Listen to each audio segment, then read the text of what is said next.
तो यज्ञोपवीत संस्कार करा करके गुरुकुल में भेजते। गुरुकुल ये परंपरा है, और गुरुकुल वो विधा है माताओं की जो तुम घर में चीजें कंट्रोल नहीं कर सकते, गुरुकुल बड़ी आसानी से उन चीजों को कंट्रोल कर देता है। घर में माता कितनी भी चिल्लाती रहे, अलार्म से भी ज्यादा, अलार्म से भी ज्यादा, लेकिन बच्चे 4 बजे, जोर से बोलो, उठते हैं क्या? नहीं उठते। पर गुरुकुल में 1 घंटी बजती और पता है कि डंडा आएगा, सीधा का सीधा मम्मी थोड़ाएगी, डंडा है। मम्मी में सॉफ्टनेस है लेकिन डंडे में कोई सॉफ्टनेस, अपने आप ही शेर का बच्चा खड़ा हो जाता है तुरंत। घर में तुम कितना भी रोको, बेटे मोबाइल मत चला, बेटे मोबाइल मत चला, बेटे मोबाइल मत चला, पर बच्चा मानता है क्या? अच्छा, कितनी मम्मियां ऐसी है, हाथ उठाओ ईमानदारी से, जो इसी चीज से परेशान है कि बस ये मोबाइल चलाने की आदत इसकी छूट जाए? कितनी है ऐसी? ईमानदारी से हाथ उठा लो। दुखियारी बहुत बैठी है दिया, है ना? ओह क्या बात, क्या बात। हमारे भैया संकेत कर रहे, बोले भाभी जी की तरफ भी देख लो थोड़ा सा। वो तो पहले से उन्निष्ट है, वो कह रही है हाँ मैं भी हूँ। और मेरे माता बंधुओं, इस चीज से सब परेशान है, और आप कितनी कोशिश कर रहे हो, आप जैसे थोड़े बहुत इधर उधर हुए तुरंत बच्चा, तुरंत। और सुनो, घर पे तो थप्पड़ मार दोगी, चांटे मार दोगी, पर पूरा फजीता तो कहाँ करता है? जब तुम रिश्तेदारी में चली जाओ या अपनी सहेलियों के पास चली जाओ, उसे पता है यहाँ नहीं लगेगा चांटा, और घर से पट्टी पढ़ा करके ले जा रही है मम्मी, बेटे मोबाइल मत देखना, डोंट टच। Okay mummy. बेटे बदतमीजी मत करना, बिल्कुल भी शोर मत मचाना, आराम से बैठेगा ना, मम्मी साधु बन के बैठूंगा। पर जैसे ही घर गया और चाय की ट्रे आई, बच्चा तुरंत अपने पंख खोलने शुरू करता है, मोबाइल लेगा, और मम्मी क्या कह रही है, सहेली से भी बात कर रही है, जी बहन जी सब ठीक है ना, और बच्चे, पर वो तो उठाऊंगा, चलाऊंगा, पूरा फायदा उठाता है वहां पर। और मतलब जितनी धो धो के बेइज्जती करानी हो उतनी जोर से बोलो, सारे बदले देता है वहां पर, बोले कहीं काबू में आओगे तो। अच्छा, ये जो बच्चों में आदत जा रही है, ये आई कहां से? कहां से आई? जिन्होंने 8-8, 10-10 बच्चे पैदा कर दिए, उन्होंने कभी मोबाइल का सहारा नहीं लिया। जब ये छोटा सा था तो वो कौन थी जो इसे दूध पिलाते समय कहती थी ले बेटे मोबाइल देख ले? कौन थी वो? हाथ उठाओ। वो कौन थी कि जब रो रहा है, ले बेटे ये देख, ये देख, देख देख देख क्या है इसमें, देख, और वो तुरंत उसे देख के चुप हो जाता। इसका मतलब ये जो मोबाइल वाला फंक्शन बच्चे के अंदर डाला, ये किसने डाला? माता ने डाला। और एक ने तो इस पर गीत भी लिख दिया कि मैंने सत्संग जाना छोड़ दिया, मोबाइल तेरे चक्कर में। हमने कहा जी कथा में आना, अरे बोले चला तो रखा है घरुंडा वालों ने लाइव टेलीकास्ट, हम तो मोबाइल पर देख लेंगे, है ना? तो मैं कह दूं कि मैंने सत्संग जाना छोड़ दिया, मोबाइल तेरे सत्संग जाना छोड़ दिया, मोबाइल तेरे। तो मोबाइल का ये जो चक्कर है, माताएं अगर अपने मस्तिष्क से इसको थोड़ा सा हटा देंगी, मुझे लगता है बच्चों पर भी नियंत्रण हो जाएगा। पर मैं कह रही थी कितनी भी कोशिश करो लेकिन मानते नहीं, अच्छा, गुरुकुल के अंदर जो बच्चे पहुंचे हुए, मैं दावा करके कहती हूँ, एक दिन नहीं वो प्रिंसिपल से जाकर के कहते कि हमें मोबाइल चाहिए, एक दिन भी नहीं कहते। और ये प्रत्यक्ष हमने कब देखा, मेरठ के पास एक गुरुकुल खोला हम लोगों ने, CBSE का। तो पता लगा अभी फरवरी में 24 तारीख को इसका उद्घाटन किया, उसके बाद मार्च में बच्चों के एडमिशन, लगभग 1.5-2 महीने पढ़ाई चली।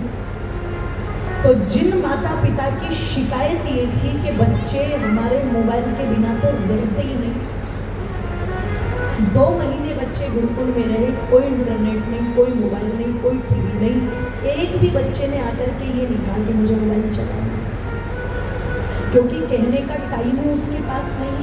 4 बजे बच्चे उठते और 4 बजे से लेकर के रात्रि के 9 बजे तक पूरी दिनचर्या में व्यवस्थित रहते हैं।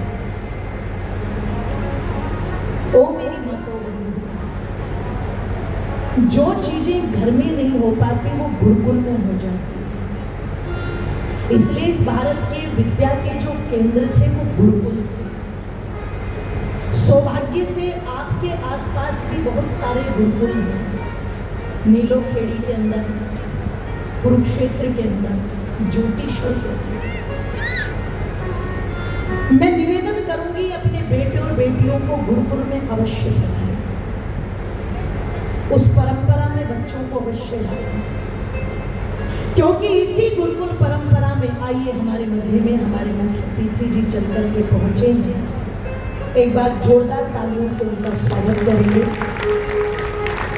बोलिए सत्य सनातन वैदिक धर्म की जय। और मेरी माता बंधुओं, मैं निवेदन कर रही थी आप लोगों के मध्य में कि उसी गुरुकुलीय परंपरा के अंदर माताओं श्री रामचंद्र जी पढ़े, उनके भाई पढ़े, इसी गुरुकुल परंपरा में भगवान गोविराज कृष्ण पढ़े, और ये गुरुकुलीय परंपरा इस भारत के अंदर रही। ये तो मैकाले अंग्रेजों का शासन हुआ, उन्होंने हमारी इस पद्धति को नष्ट किया, नहीं तो गुरुकुल का वातावरण अपने आप में बड़ा पवित्र, बड़ा पावन होता है अगर चलाने वाले निष्ठा से चलाए तो, ईमानदारी से चलाए। कह दो श्री रामचंद्र जी अपने भाइयों के साथ माताओं गुरुकुल में पढ़ने के लिए गए, और गोस्वामी जी ने बड़े सुंदर शब्दों में लिखा कि गुरु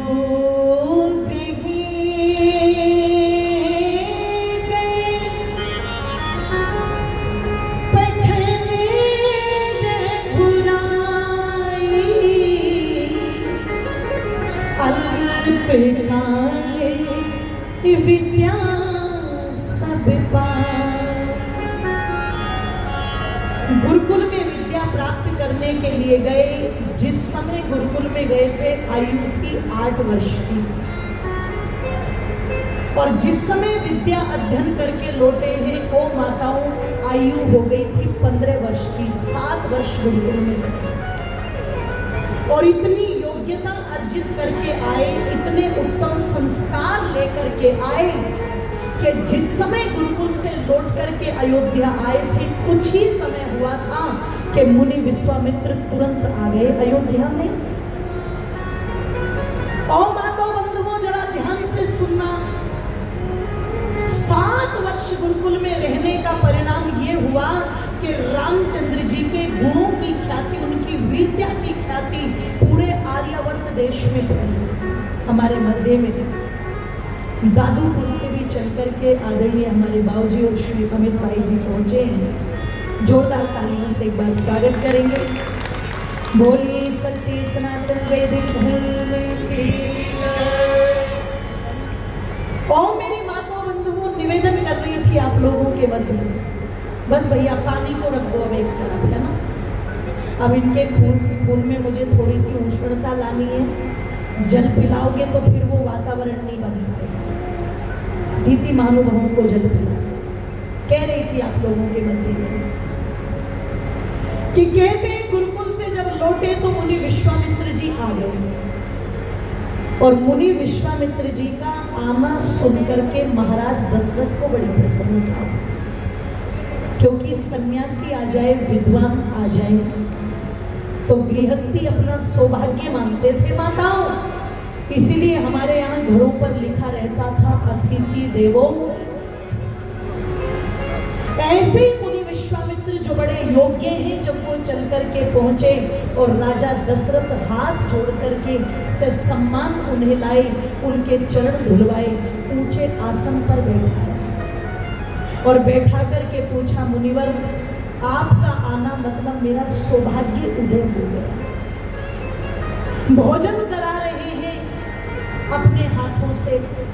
भोजन करा लेने के पश्चात मुनि विश्वामित्र जी को कहते हैं आराम के लिए कक्ष में बैठाया और राजन ने बड़े हाथ जोड़ करके निवेदन किया, इतने बड़े ऋषि साधारण नहीं थे। आज जिन्हें आप वैज्ञानिक कहते हो, प्राचीन काल में, वैदिक काल में उन्हीं को ऋषि कहा जाता। जैसे आज के वैज्ञानिक नई नई चीजें बनाते हैं, उन पर शोध करते हैं, ओ माताओं बंधुओं, वो ऋषि मुनि भी शोध करते थे, आविष्कार करते थे। बस उनके आविष्कार मानव को सुख देने के लिए थे। आज के आविष्कार कहीं ना कहीं सुख कम दे रहे हैं। और दुख जोर से बोलो, अगर दुख ना देते होते तो प्रत्येक देश बारूद के ढेर पर ना बैठा होता। आज प्रत्येक देश, एक देश दूसरे देश को ये नहीं कह रहा कि चलो तुम्हें अगर सुख की विद्या सीखनी है तो हमसे सीख लो ना। धमकी दे रहे हैं, तू एक परमाणु बम फेंकेगा तो मैं तो दो फेंकूंगा। दादा तुम मिसाइल कितनी दागनी है, हम भी कोई कम नहीं है। इसलिए जिस रूस को लग रहा था कि मैं घंटों में लड़ाई बंद कर दूंगा, सालों हो गए हैं आज।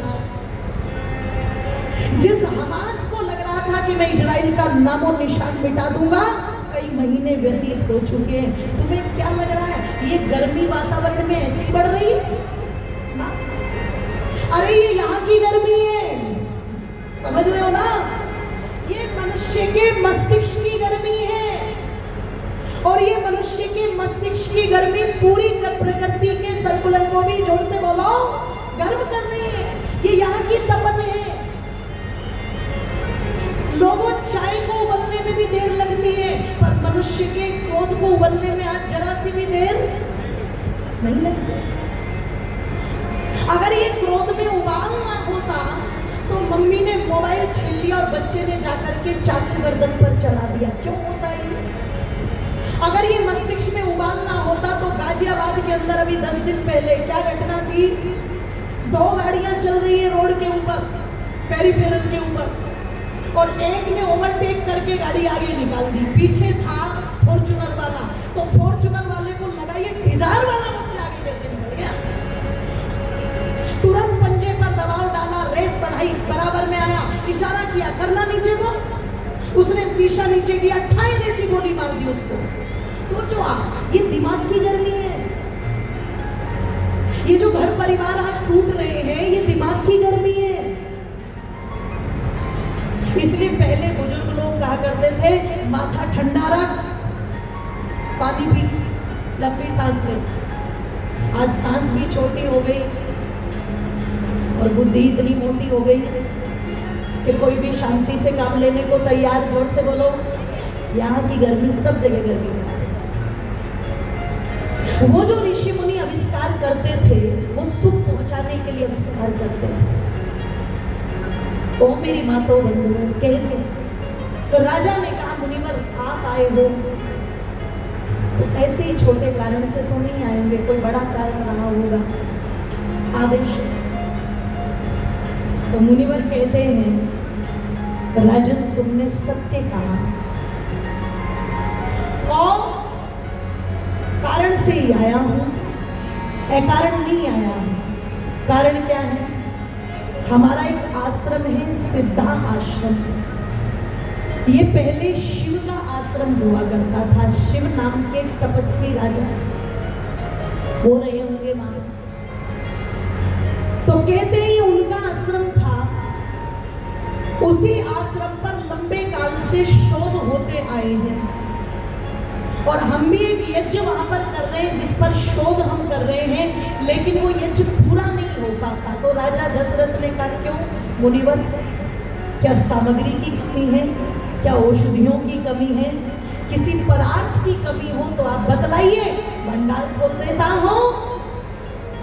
मुनि ने कहा, पदार्थ नहीं चाहिए, लेकिन ये जो पदयात्रा करके मैं पहुंचा हूं, ये पदार्थ के लिए नहीं पहुंचा हूं, अपने यज्ञ की रक्षा के लिए पहुंचा हूं। मेरे उस यज्ञ में राक्षस है कुछ, एक राक्षस है सुबाहु और एक राक्षस है सुंद का बेटा, ताड़का का बेटा मारीच। ये अपने दलबल के साथ आते हैं, कभी हड्डी डालते, कभी रक्त डालते, कभी कुछ डालते हैं। परेशान हो चुका हूं, सन्यासी के वेश में हूं, इसलिए खुद उन पर तलवार नहीं चला सकता, लेकिन शास्त्र कहता है सन्यासी शस्त्र चला नहीं सकता, पर शास्त्र के अनुसार चलवा तो सकता है। सो मुझे एक ऐसा वीर चाहिए जो मेरे यज्ञ की रक्षा कर सके। तो राजा दशरथ क्या कहते हैं, एक की क्या बात कर रहे हो आप तो बोलो 10 सैनिक भेजू, 20 भेजू, 30 भेजू, 40 भेजू। इन्होंने कहा इनसे बात नहीं बनी कि 3 प्रकार की सेना है, गजदल, रथदल, पैदल।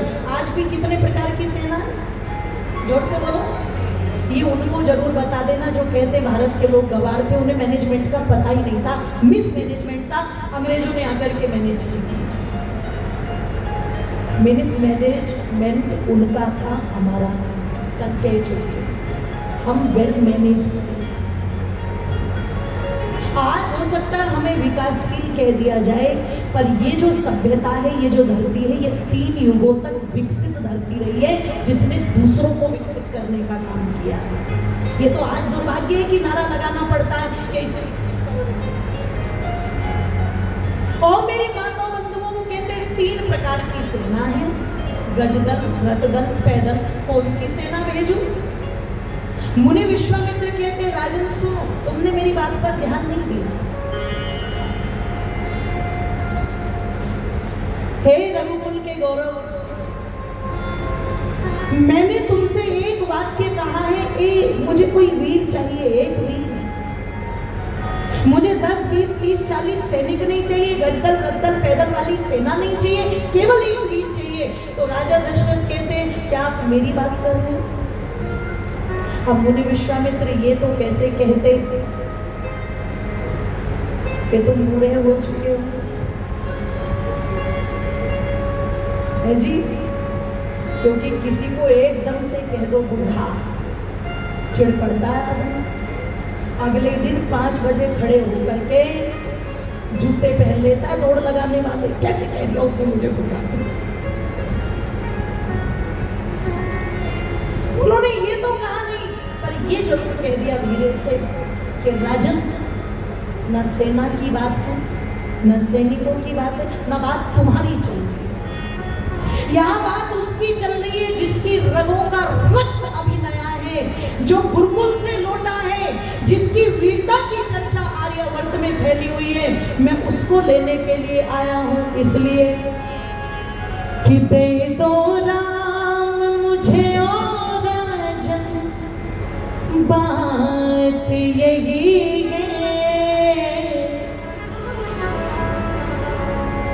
कि दे दो राम मुझे और राजन, बात यही है।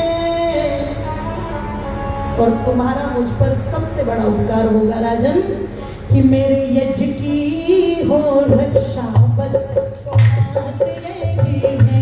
ओ मेरे यज्ञ की हो रक्षा, बस सौगात यही है। श्रद्धा के साथ दोनों हाथों को खोल देंगे, किसी की भी तालियां नीचे नहीं आनी चाहिए।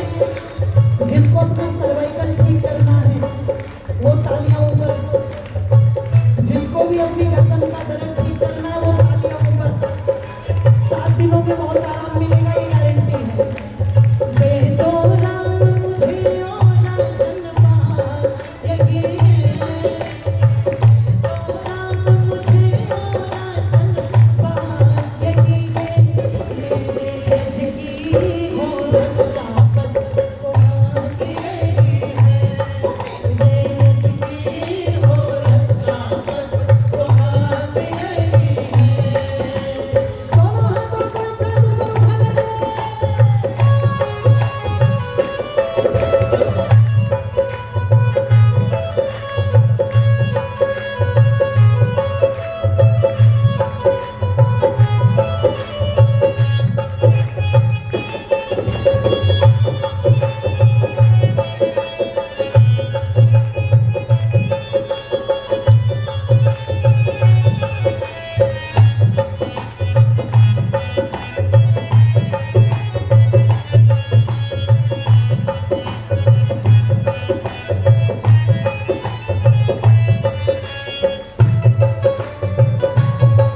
बड़ा भारी है विपदा हारी, ये मुनिवर बोले बिचारे।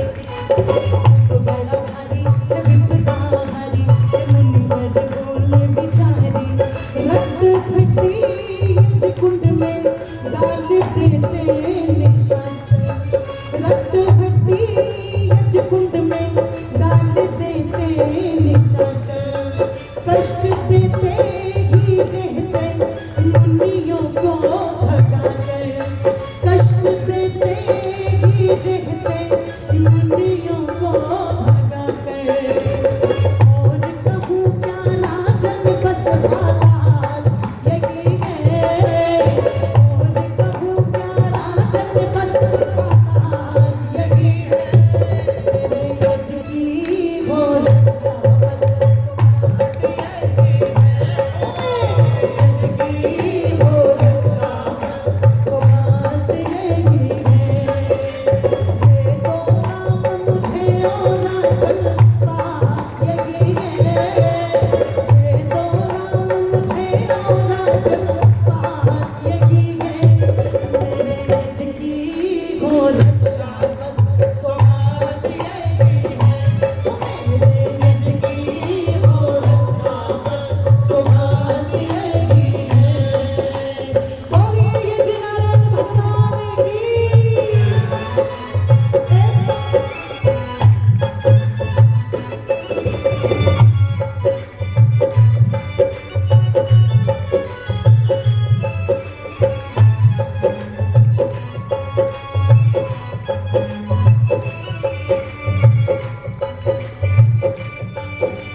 हमारे कुछ मुख्य अतिथि चलकर के पहुंचे हैं, जिनका यहाँ पहुंचने पर हम स्वागत करते हैं। जोरदार करतल बोली से एक बार अभिनंदन करेंगे।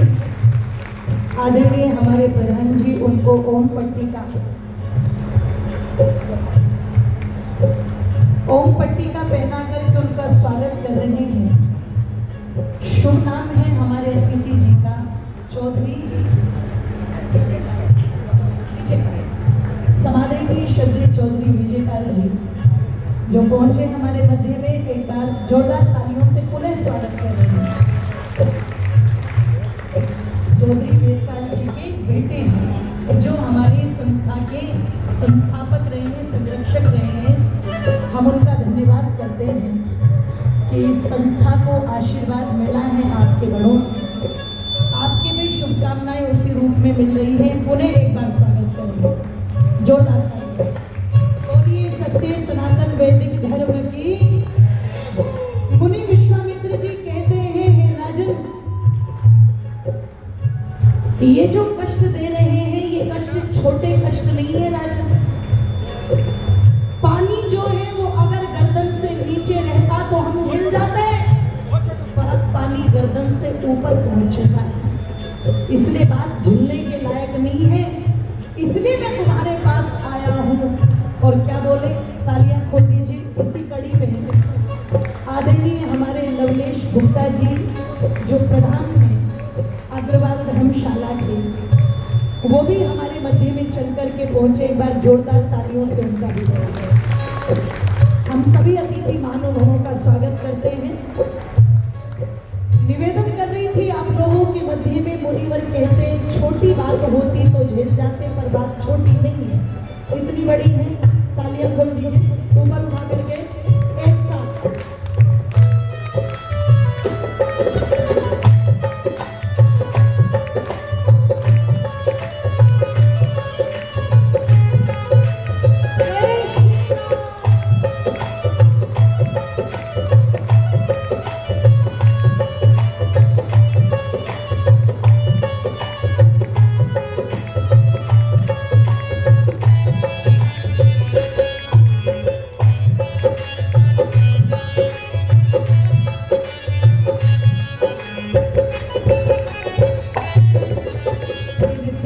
कसाई बने आता ताई के खून की नदी बहाए, फिर ते कसाई बने आता ताई के खून की नदी बहाए, तेरे दर का ही एक आसरा लेकर, तेरे दर का ही एक आसरा लेकर, करो कर्तव्य पालन राम को देकर, करो कर्तव्य पालन राम को देकर, हे रघुवंशी बस में जज्बात यही है, हे रघुवंशी बस में जज्बात यही है, मेरे गज की हो रक्षा बस सौगात यही है, मेरे गज की हो रक्षा बस सौगात यही है,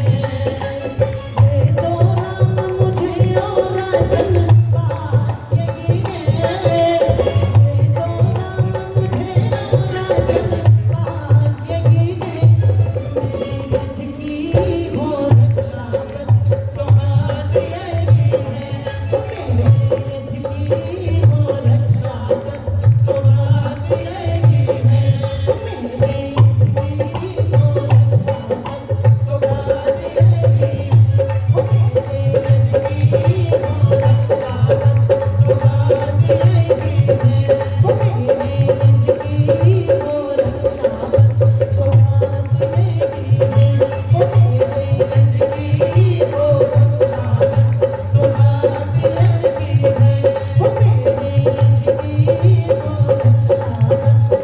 सौगात यही है, मेरे गज की हो रक्षा बस सौगात यही है, मेरे गज की हो रक्षा बस सौगात यही है, मेरे गज की हो रक्षा बस सौगात यही है, रघुकुल रीत सदा चली आई,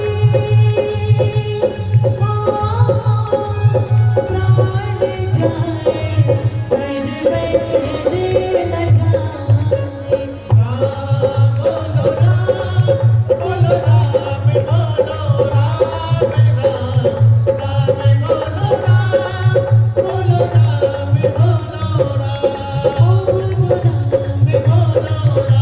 बोलो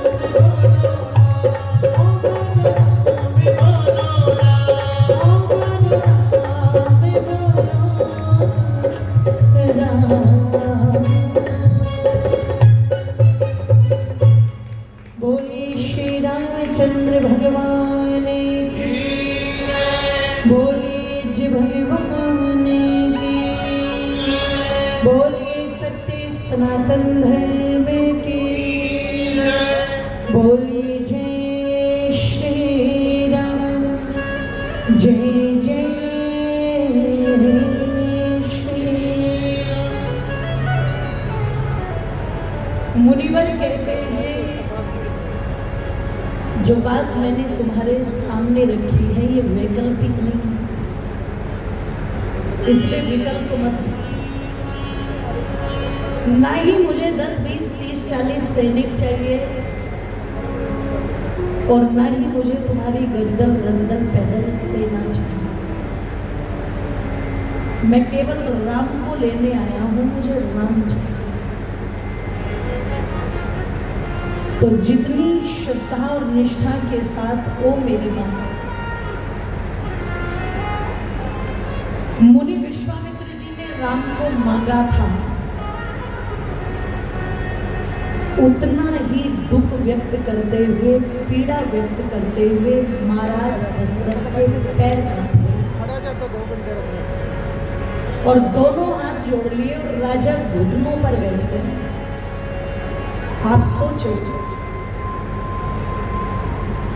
जो सेना देने को तैयार था, जो सब कुछ देने को तैयार था, पर कहते हैं एक संतान के प्रति माता पिता इतना संवेदनशील और इतना भावुक होता है, बच्चे को जरा सी चोट लग जाए तो कलेजा बाहर निकल आता है माँ बाप का।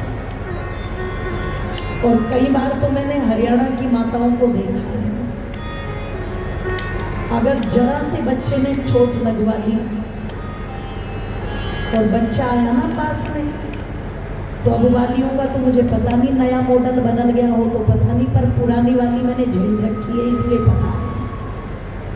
उंगली कट गई, खून निकल रहा है, रो नहीं रही हूँ, ये पता है कि जाते के साथ में मदर्स डे मनेगा जरूर। अब पता लगा वो कब तक टप टप टप टप खून की हो रही है, कटी हुई है, हाथ पकड़ रखा है तो पूरा हाथ खून में, तो गई तो बोले क्या हुआ, मैंने कहा ये कट गई, खींच के लगा एक थप्पड़। बहुत सारे बैठे होंगे जिन्होंने ये मदर्स डे झेला होगा और वो सुधरे हुए बैठे हुए आज तक। ये जो गुलाब वाला मदर्स डे है ना, ये तो खोखला है, वो थप्पड़ वाला ठीक ठाक था, उससे निर्माण होता था। एक चाटा लगा, पर मुझे वो चाटा याद नहीं है, लेकिन मुझे एक चीज याद है कि जिस समय माँ ने वो चाटा मारा तो उसकी आंखों में पानी था। इसका मतलब दुख मुझे हो रहा, शायद चोट लगी होगी मुझे, पर दर्द मेरी माँ को। हर माता पिता बच्चे के प्रति संवेदनशील हो। राजा दशरथ तो इतने थे कि हाथ जोड़ लिए। चक्रवर्ती सम्राट ने घुटनों पर बैठ गया और घुटनों पर बैठ करके क्या कहता है मानस कि सब सुत प्रिय मोहि प्राण के नाई,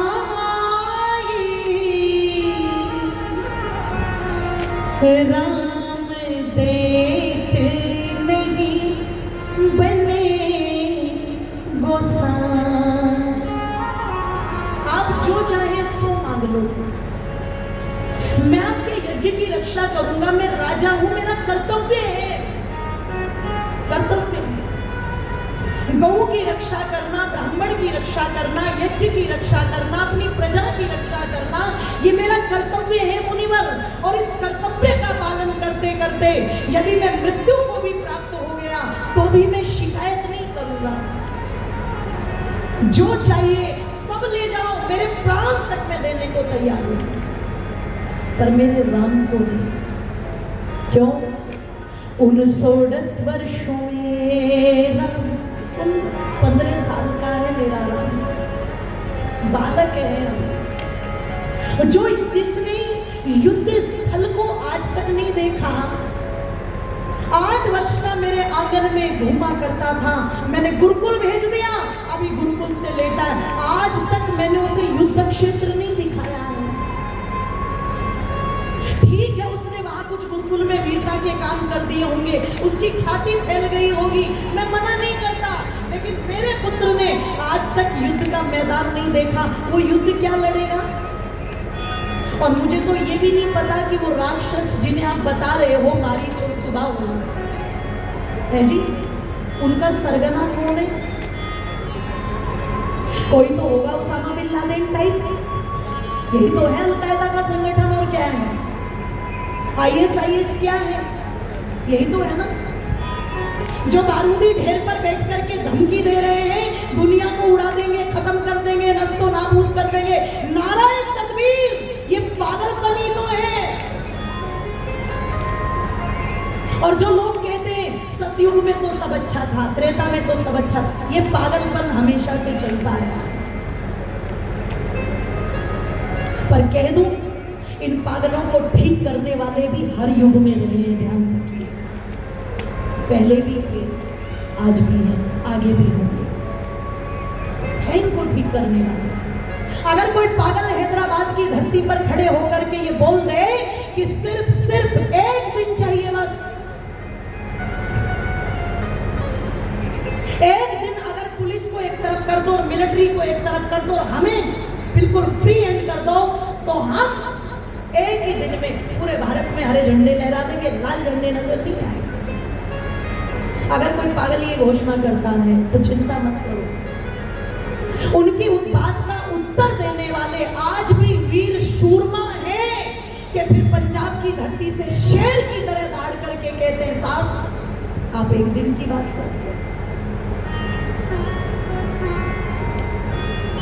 आप एक दिन की बात क्या करते हो? तुम्हें एक दिन चाहिए, पर हमें एक दिन नहीं चाहिए, हमें तो केवल और केवल 15 मिनट चाहिए, बस ओनली 15 मिनट।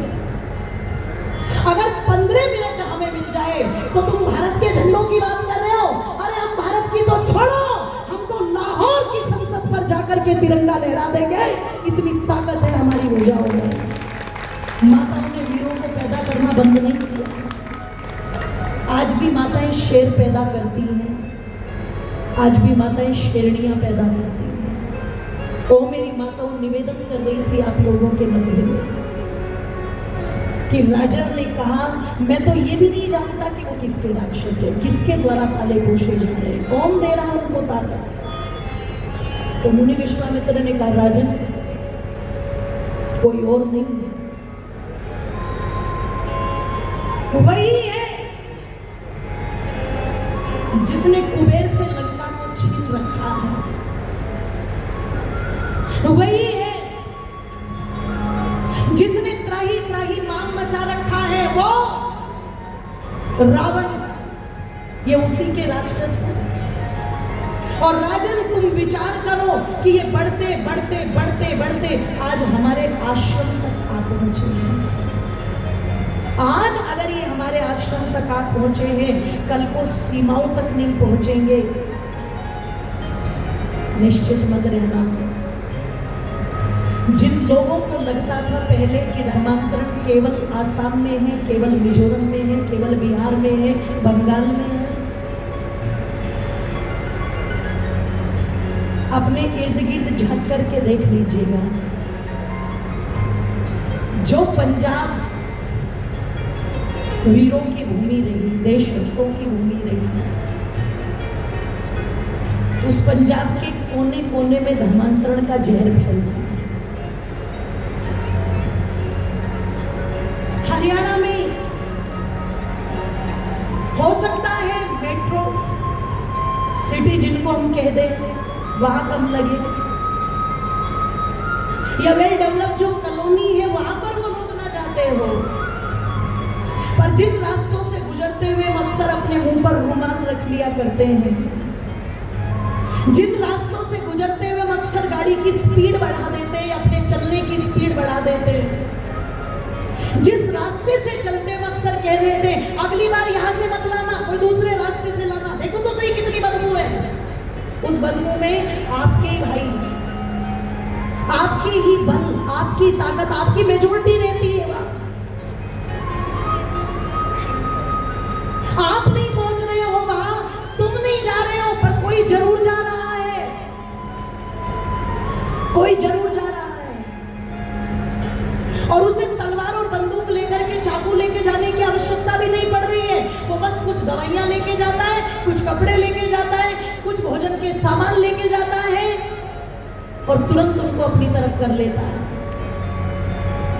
जो तुम्हारे राम कथा में आ सकते थे, आज वो राम कथा को छोड़ करके चादर वालों, फादर वालों के साथ जा रहे हैं। जो तुम्हारे कृष्ण के मंदिर में आकर के पूजा करना चाहते थे, जो तुम्हारी ताकत बढ़ाना चाहते थे, जो तुम्हारे वोट बैंक को मजबूत करना चाहते थे, केवल हमारी इसी हीन भावना के कारण आज वो हमसे अलग थलग पड़े हुए, अलग नारे लगा रहे, अलग बातें कर रहे। उन्होंने तो बांट दी,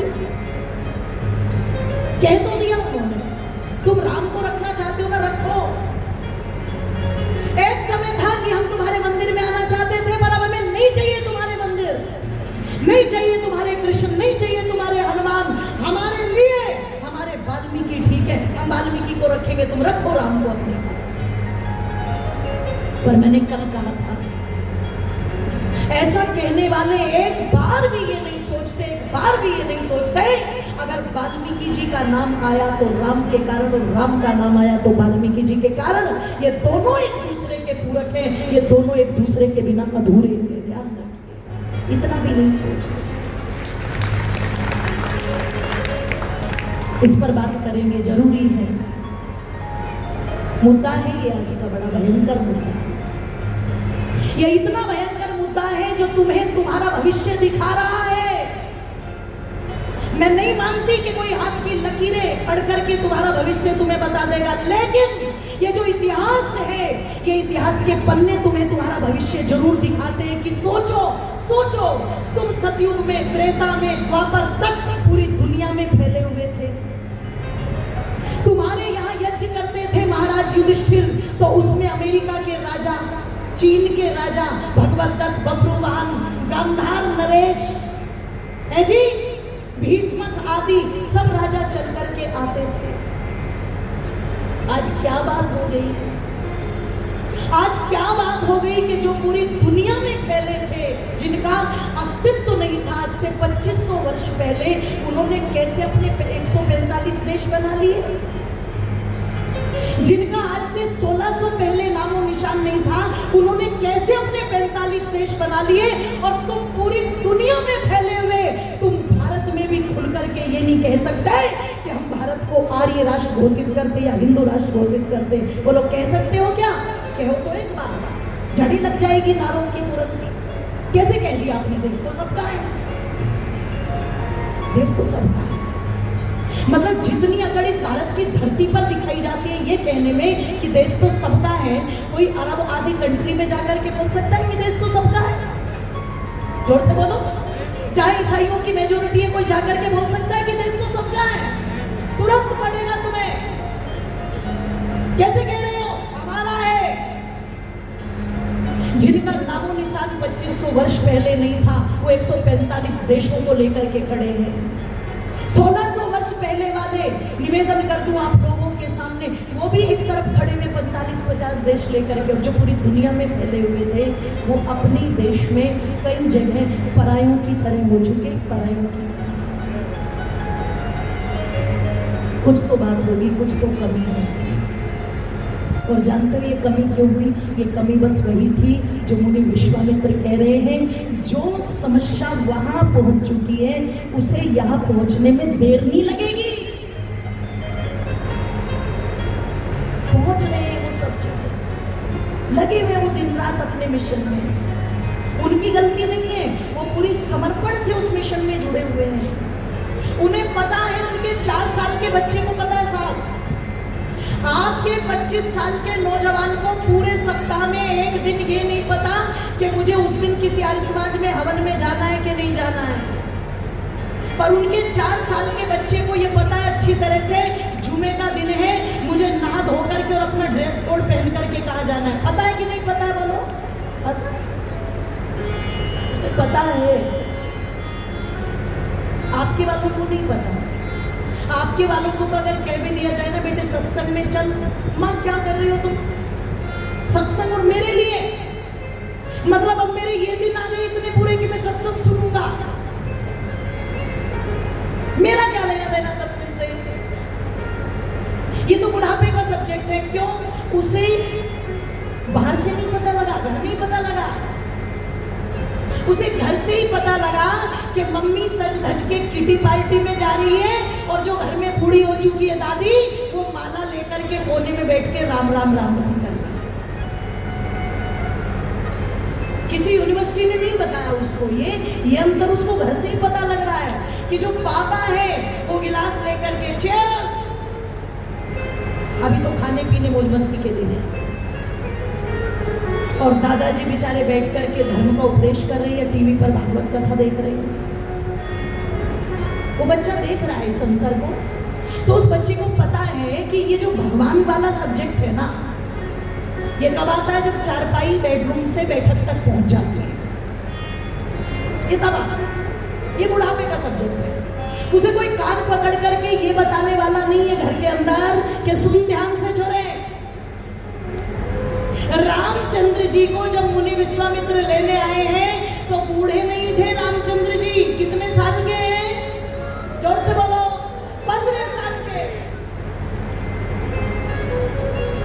भगवान कृष्ण जब जिस समय मथुरा के अंदर जाकर के अपने मामा कंस की चोटी घुमा रहे हैं युगल युद्ध में, यूं घुमा दिया था कंस को।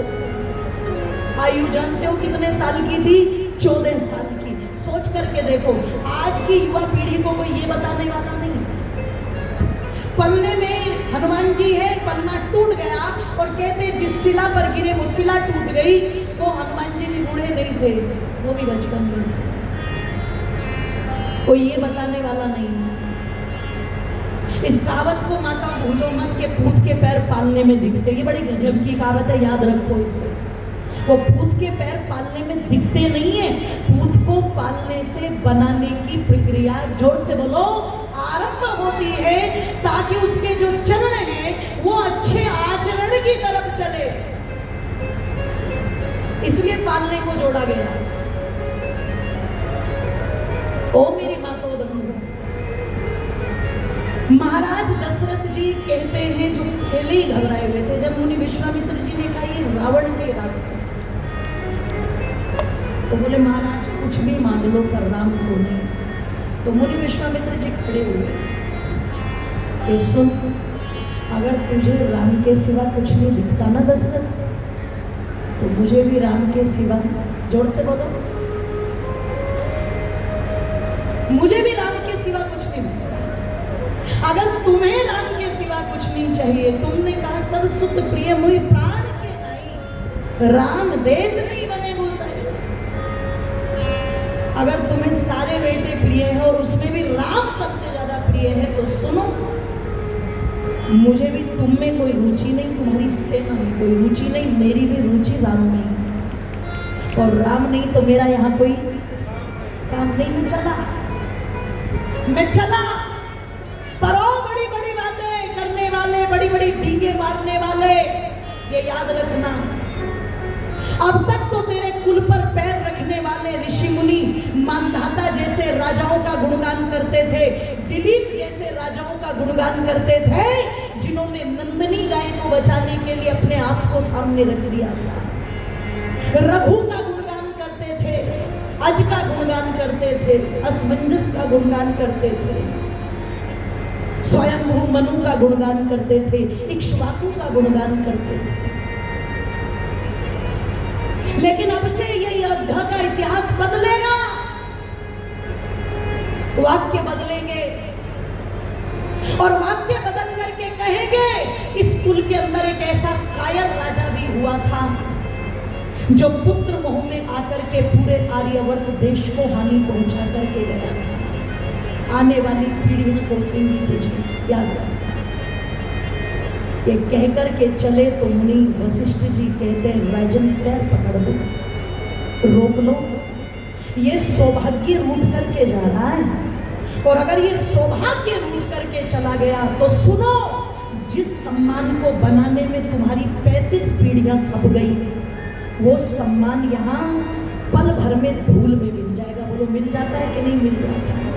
बनाने में पीढ़ियां चली जाती है लोगों, पर बिगड़ने में देर नहीं लगती, पल भर में चीजें बिगड़ जाती हैं। इसलिए किसी ने कहा था, हर घड़ी पर हर घड़ी गिन गिन घड़ी बदलानी है।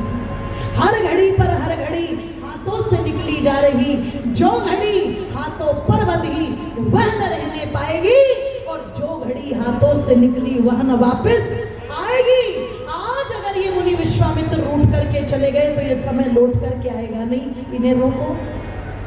और कहते ही अपने कुल गुरु के महाराज दशरथ चरणों में गिर गए, चरणों में गिर करके क्षमा मांगी, और क्षमा मांग करके तुरंत राम जी को बुलवाया।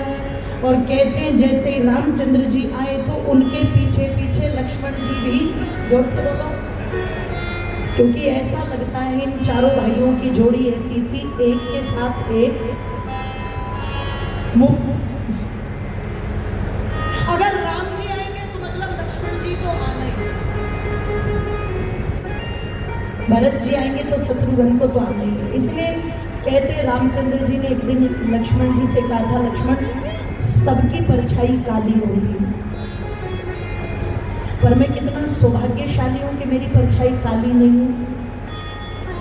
परछाई तो समझते हो, व्यक्ति धूप में खड़ा हो जाए तो जो उसकी शेड, उसकी परछाई होती है, वो कैसी दिखती है? जोर से बोलो, और जोर से बोलो। राम जी क्या करें, मेरी परछाई काली नहीं, जबकि राम जी गोरे नहीं थे, बहुत सावले। जो सांवले हैं उन्हें दुखी नहीं होना चाहिए, क्योंकि कृष्ण जी भी, जोर से बोलो, हाँ, तो तुम ये फेयर लवली के चक्कर में मत पड़ना, क्योंकि वो जब फेयर लवली की क्रीम का ऐड करते हैं तो किसी काली लड़की को लेकर के नहीं आते, जो पहले से गोरी है उसे लेके आए। ओ मेरी माताओं बंधुओं, कह दूं, रंग से अंतर नहीं पड़ता, पर व्यक्ति के कार्य के ढंग से अंतर पड़ता। कभी कभी काली बहू भी इतनी अच्छी लगती है कि सास कहती है भगवान ऐसी बहू सबको देना, और कभी गोरी भी इतनी खटक जाती है, बोले ऐसी तो किसी को भी ना दे, दुश्मन को भी मत दे। कर्मों का, राम जी कहते हैं मेरी परछाई काली नहीं है। लक्ष्मण जी ने कहा क्यों भैया?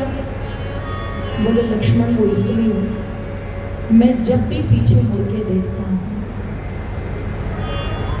जहां मेरी परछाई पड़नी चाहिए मुझे वहां अपना लक्ष्मण खड़ा हुआ मिलता है, और मैं भले ही सांवला हूं, मेरा लक्ष्मण तो गोरा है, इसलिए मैं कह सकता हूँ गर्व से कि मेरी परछाई काली नहीं है, मेरी परछाई तो बहुत गोरी। राम जी आए तो लक्ष्मण उनके साथ आए।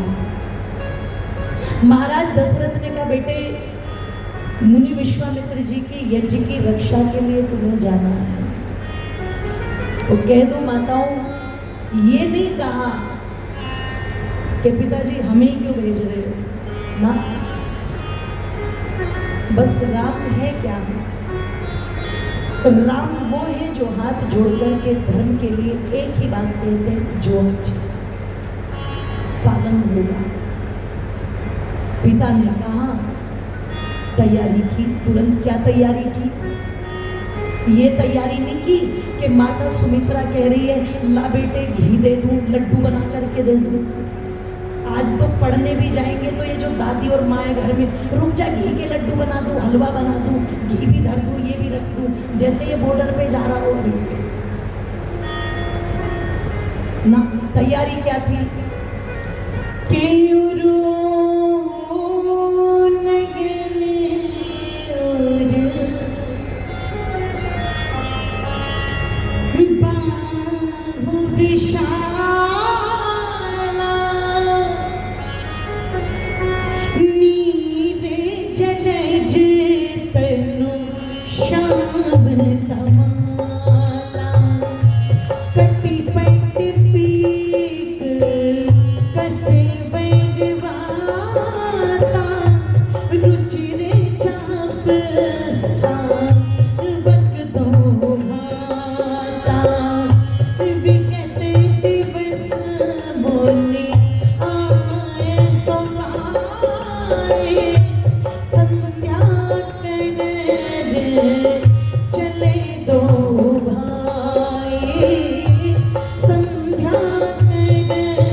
सामान रखियो ना। तैयारी क्या थी?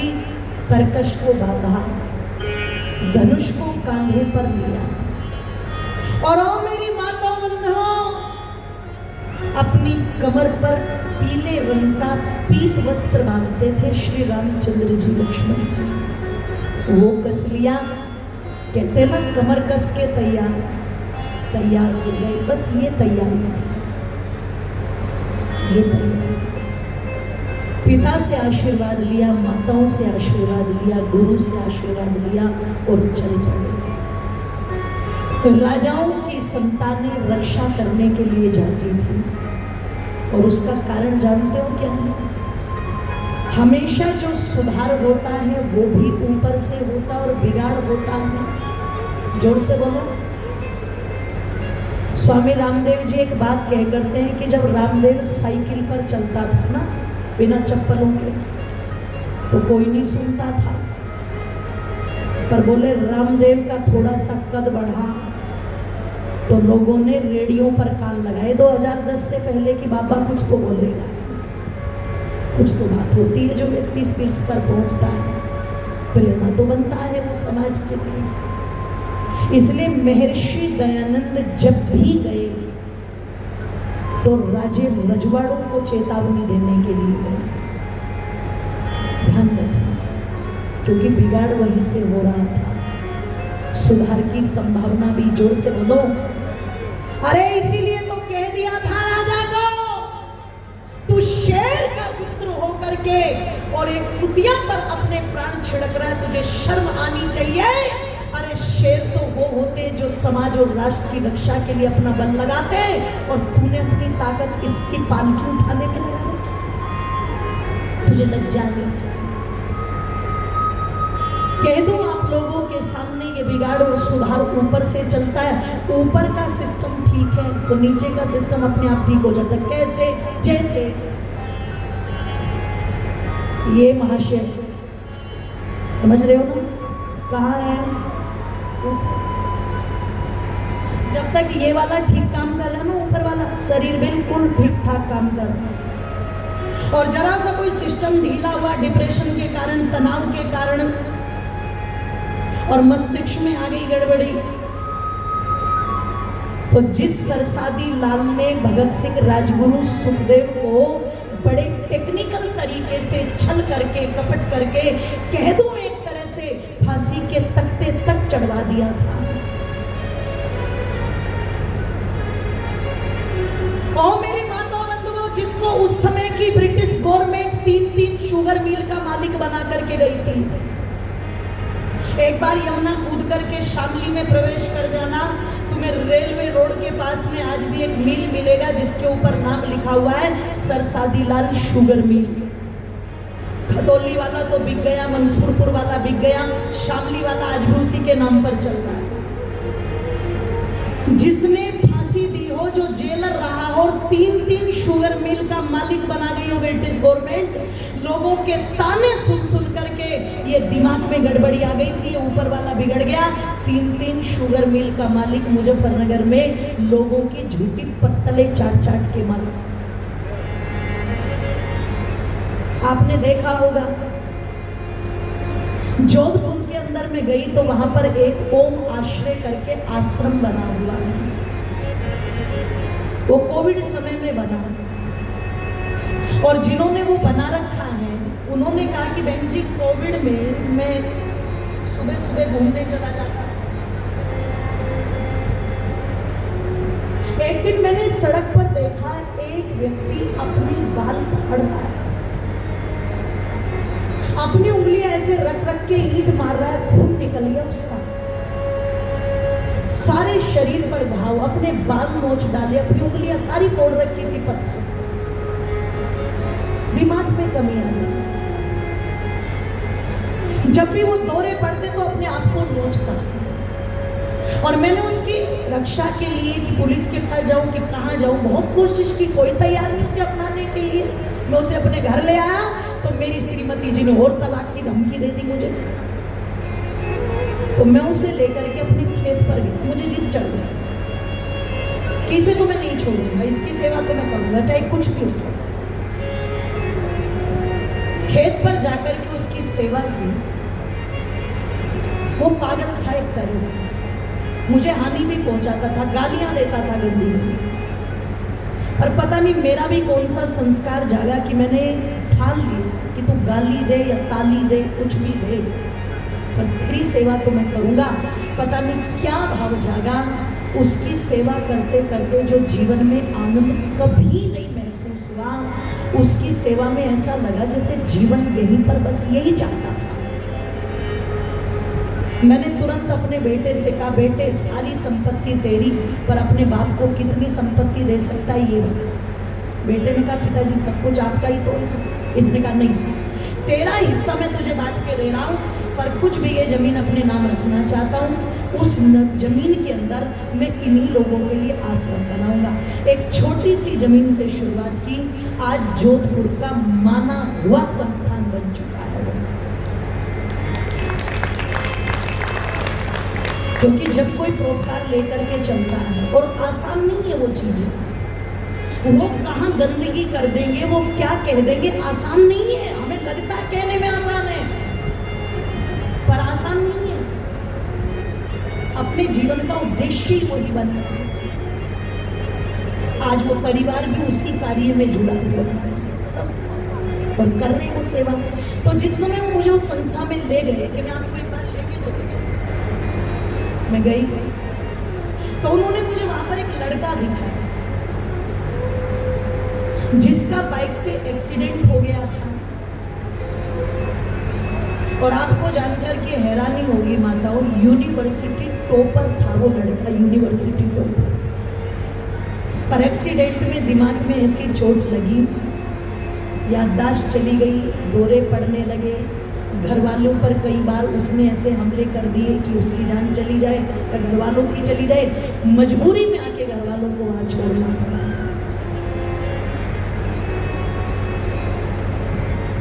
मतलब जो यूनिवर्सिटी को टॉप कर चुका हो, जरा सोचना माँ बाप के लिए कितना कठिन रहा होगा उसे उस स्थिति में देखना कि वो अपनी माँ बाप पर चाकू से हमले कर चुका। और आज वो वहां पड़ा हुआ, सेवा हो रही है, पर केवल ये वाला बिगड़ने के पूरा सिस्टम बिगड़ गया कि नहीं बिगड़ गया। बस समाज में भी अगर ये वाला बिगड़ गया, ऊपर वाला, नीचे सिस्टम धराशायी होता है। इसलिए राजाओं के बेटे लड़ते थे, वो आगे चलते थे, प्रजा उनके पीछे चलती थी। आज प्रजा लड़ती है और राजाओं का चल पड़े। कहते माताओं, पहली जो रात्रि सरयू नदी के तट पर व्यतीत की, प्रातः काल मुनिवर उठा करके कहते, राम उठो, लक्ष्मण उठो बेटे, संध्या का समय हो गया। ओ मेरी माताओं बंधुओं, ये संध्या क्या है? सुबह शाम बैठ करके उस ईश्वर का धन्यवाद करना। ओम नमः शंभवाय च मयो भवाय च नमः शंकराय च मयस कराय च नमः शिवतराय च शिव तराय च शिव तराय च शिव तराय च।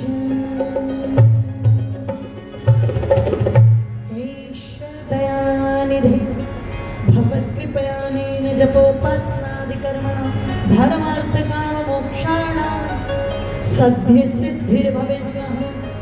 अपने कल्याण के लिए उस ईश्वर से प्रार्थना करना, धर्म अर्थ काम मोक्ष के लिए परमात्मा से प्रार्थना करना।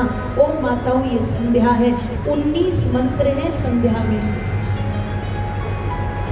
अगर किसी को याद नहीं या किसी को नहीं आते तो माताओं अपने मोबाइल पर जाना, गूगल पर टाइप करना वैदिक संध्या, तुरंत निकल करके आएगा। और मोबाइल को चला करके एक तरफ रख दो, वो मंत्र अपने आप कानों में जाएंगे, सुन सुन के तुम्हें याद हो जाएंगे। कुछ दिन करके देखना, बाद में खुद कहोगे आनंद आ गया। बेकार की चीजें भी तो सुनते हो ना मोबाइल पर, क्यों माता? कुछ तो मोबाइल पर, एक ने भोजन था एक घर में हमारा,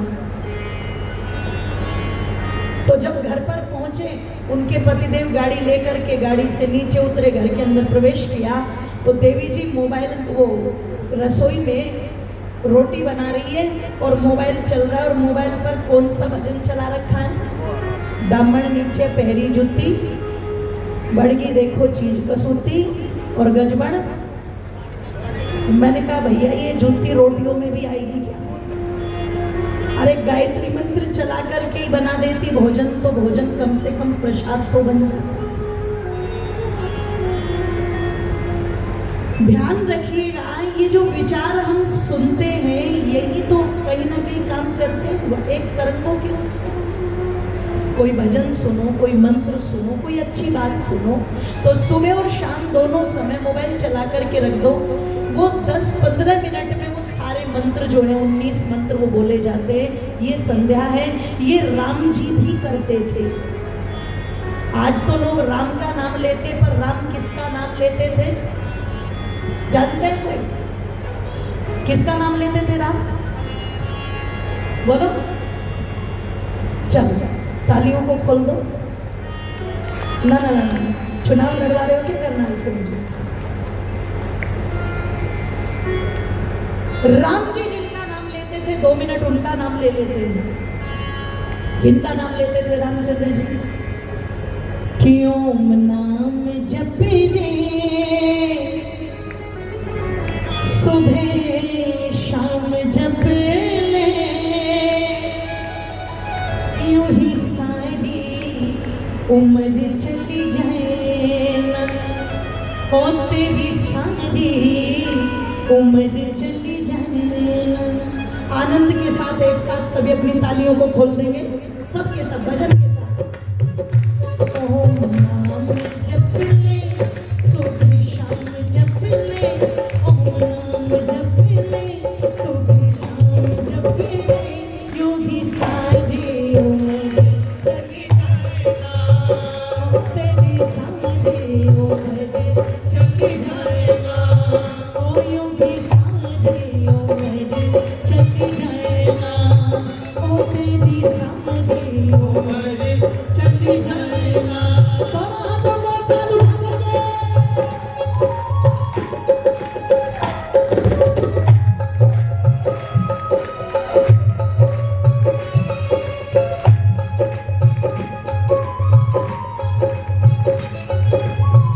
उठा करके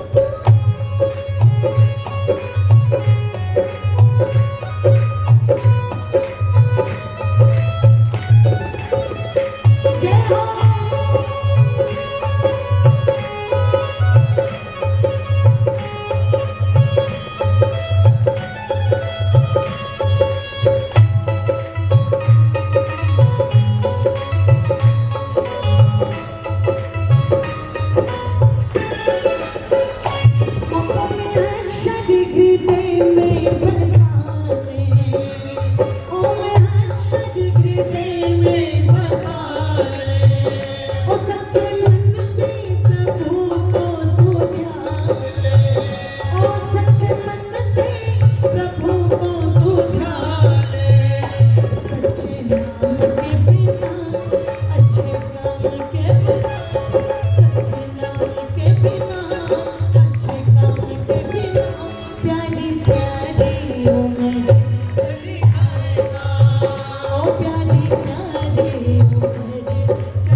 बोलिए सच्चिदानंद भगवान की जय। श्री रामचंद्र जी भी माताओं संध्या करते थे, ईश्वर का नाम लेते थे, गायत्री का जाप करते थे।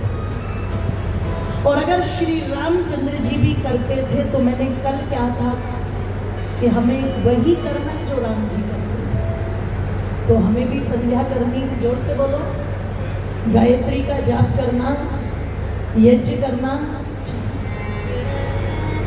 कहते हैं वहां से आगे बढ़े और आगे बढ़कर के ओ माताओं अनेक प्रकार की कथाएं सुनते हुए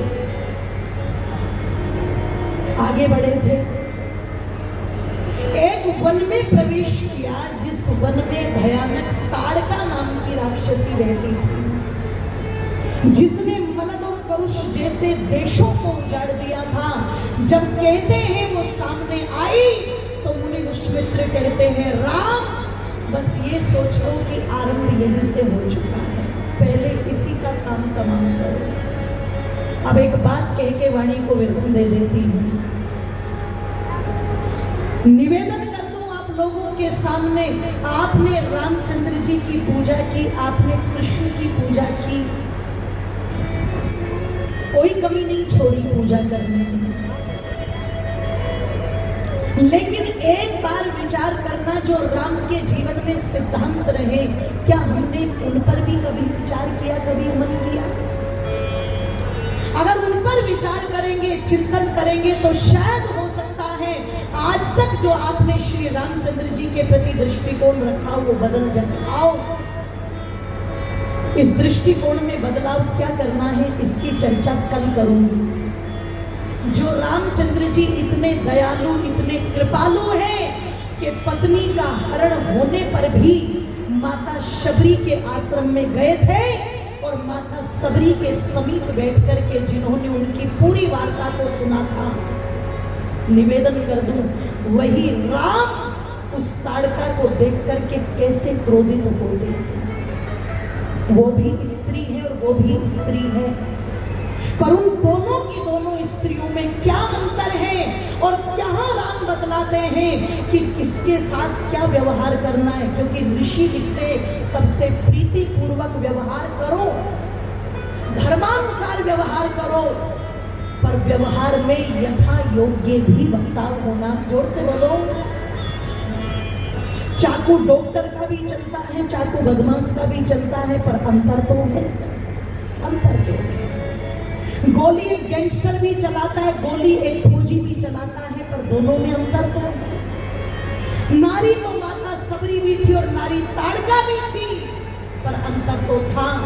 उस अंतर के साथ क्या न्याय होना चाहिए इसकी चर्चा हम कल की कथा में करेंगे। आज की कथा को हम यहीं पर विराम देते हैं। सबने बड़े ध्यानावस्थित होकर के सुना है।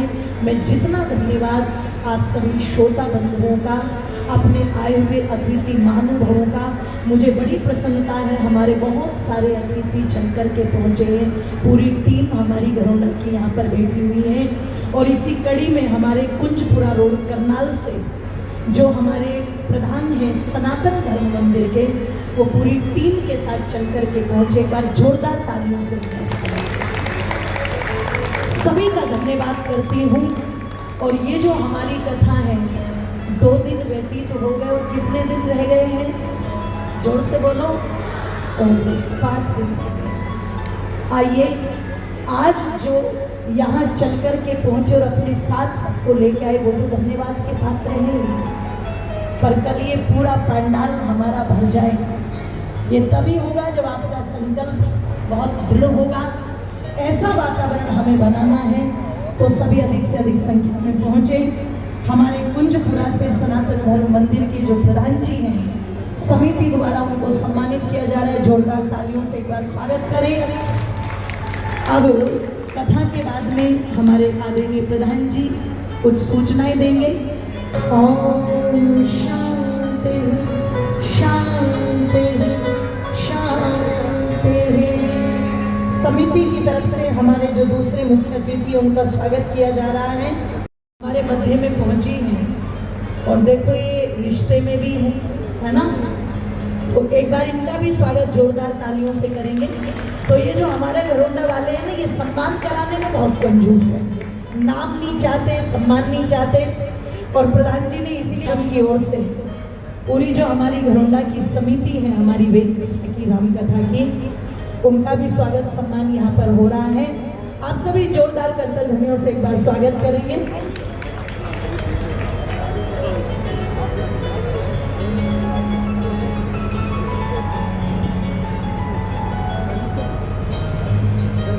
बोलिए सत्य सनातन वैदिक धर्म की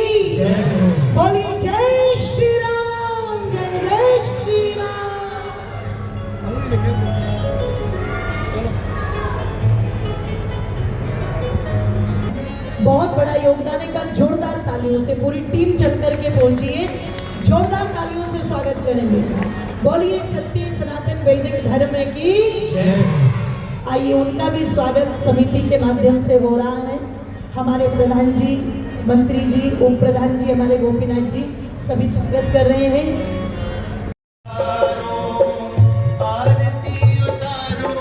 प्यारे तुम्हें को मनाओ, आरती उतारो, प्यारे तुम्हें को मनाओ, आवाज बिहारी तेरी आरती उतारो, तेरा जनाब तेरी आरती उतारो, गले के सिंहासन रजती जोड़ी, दशरथ नंदन जनकी किशोरी, युगल छवि को मैं सदा निहारो, हे राजा राम तेरे आरती उतारो, हे राजा राम तेरे आरती उतारो, वामे भागे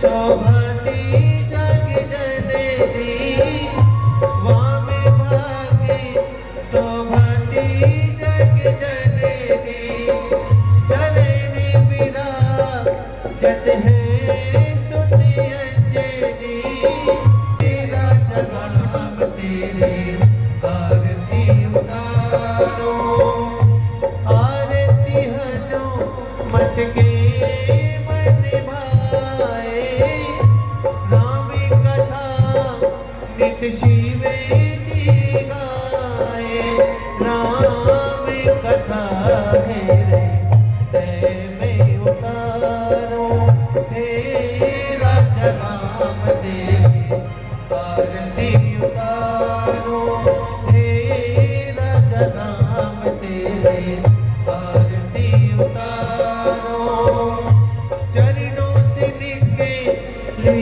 गंगा प्यारी, चरणों से निकली गंगा प्यारी, वंदन करती दुनिया सारी, वंदन करती दुनिया सारी, मोरे चरणों में शीश उधारो, मोरे चरणों में शीश उधारो, तेरा जनाब तेरी आरती उतारो, तेरा जनाब तेरी आरती उतारो, आरती उतारो, चाहे तुम्हें को मनाओ, आरती उतारो, प्यारे तुम्हें को मनाओ, आवाज बिहारी तेरी आरती उतारो, तेरा जनाब तेरी आरती उतारो, तेरा जनाब तेरी आरती उतारो, तेरा जनाब तेरी आरती उतारो, तेरा जनाब तेरी आरती उतारो। ओम देव शांतिरंतरिक्षं शांतिः, पृथिवी शांतिरापः शांतिरोषधं शांतिः, वनस्पतयः शांति, विश्वदेवा शांति, ब्रह्म शांति, सर्वं शांति शांतिरेव शांति सा शांतिरेधि। ओम शांति शांति शांति।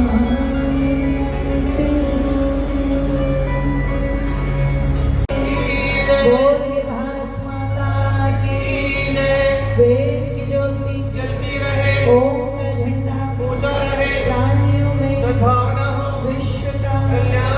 धर्म की जय हो अधर्म नाशो वैदिक मंगल ध्वनि हो